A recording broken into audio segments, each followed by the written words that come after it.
روزہ دار کے لیے دو بشارتیں عطا کی، ایک بشارت افطاری کے وقت اور دوسری بشارت روز قیامت کے وقت۔ اب دیکھیے افطاری کے وقت جب روزہ افطار کرتا وہ بھوک پیاس جو سارا دن اس نے برداشت کی، جب وہ افطار کرتا وہ خوشی کے عالم میں، اس خوشی کا عالم کا اندازہ ہم نہیں لگا سکتے، مگر ماں وہ رب حق جانتا ہے کہ خوشی کا عالم کیا ہوتا ہے۔ ایک بشارت اس دنیا میں رکھی، دوسری قیامت کے روز رب کائنات اپنے دیدار سے شرف نوازے گا۔ اور جیسے شہید جب بندہ جہاد کرتا ہے شہید ہوتا ہے تو رب کائنات اسے اپنا اسی لمحے اپنا دیدار عطا کرتا ہے۔ حضور سید عالم صلی اللہ علیہ وسلم نے فرمایا کہ قیامت کا دن ہوگا، بخاری شریف کی حدیث سے مبارکہ، مسلم شریف کی حدیث سے مبارکہ، کہ قیامت کا دن ہوگا، جنتی جنت میں چلے جائیں گے۔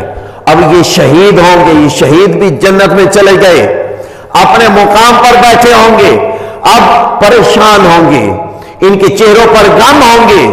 اب سوال کرنے والے سوال کریں گے کہ اے جنتیو، اے شہیدو، پریشان کیوں ہو؟ تمہیں جنت میں ہر نعمت مل گئی، جو تم لوگوں کے ساتھ رب کائنات نے وعدہ کیا تھا وہ ہر نعمت میسر ہے، اب پریشان کیوں ہو؟ اب وہ شہید کہیں گے کہ رب کائنات کی بارگاہ میں بس ایک ہی عرض کرتے ہیں کہ ہم دنیا کے اندر تھے، اس کی راہ جہاد کی خاطر ہم جہاد کرتے کرتے شہید ہوئے، جب اس لمحے شہید ہوئے اس لمحے رب کائنات کا جو دیدار ہمیں میسر ہوا وہ جنت میں دیدار نہیں ملا، بس اسی وجہ سے ہم پریشان ہیں، اسی وجہ سے ہمیں غم مل رہا ہے۔ تو رب کی بارگاہ میں ہم التجا کرتے ہیں کہ رب کائنات ہمیں پھر سے زندگی عطا کرے، ہم پھر دنیا میں جائیں، دنیا میں جا کر رہائی جہاد میں رب کائنات کی جہاد میں اندر ہم لڑتے لڑتے شہید ہوں اور رب کائنات کا دیدار ہمیں عطا کیا جائے۔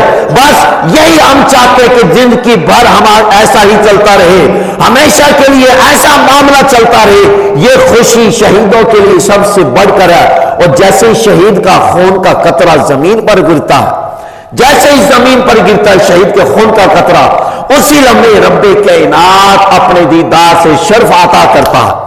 یہ تو شہید کے لیے ہے، مگر روزہ دار کے لیے رب کائنات نے اس سے بھی بڑھ کر خوشی رکھی، ایک مخصوص جگہ انتظام کی، اور شہید کی یہ خواہش ہے کہ جنت میں جائے، دنیا پر دوبارہ واپس آئے اور آ کر رب کائنات کی بارگاہ میں دوبارہ شہید ہو۔ مگر روزہ دار کی کیا خواہش ہوگی کہ اس کو زندگی عطا کی جائے، اس کو زندگی عطا کی جائے۔ روزہ دار کا اگر پتہ چل جائے کہ روزہ کی فضیلت اتنی کہ وہ ہمیشہ یہ آرزو کرتا رہے کہ مولا کہ روزے کے لیے ایک ماہ نہیں، 2 ماہ نہیں، مسلسل سارا سال ہی مولا کائنات ہمیں روزہ رکھنے کی توفیق عطا فرما، ہر سال سارا سال روزہ رکھنے کی توفیق عطا فرما۔ دوستو یہ فضیلت ہے روزہ رکھنے کی کہ روزہ دار کے لیے 2 بشارتیں ہیں، 2 خوشیاں ہیں۔ پھر روزہ دار کے منہ کی بو خود رب کائنات کو مشک و عنبر سے بھی زیادہ پسند ہے۔ ہمیں یہ چاہیے کہ ہم اس ماہ کے اندر یہ برکتوں والا رحمتوں والا ماہ رب کائنات نے ہمیں پھر سے عطا کیا، کوشش کریں روزہ رکھیں، رات کو قیام کریں، تراویح پڑھیں، قرآن مجید سنیں۔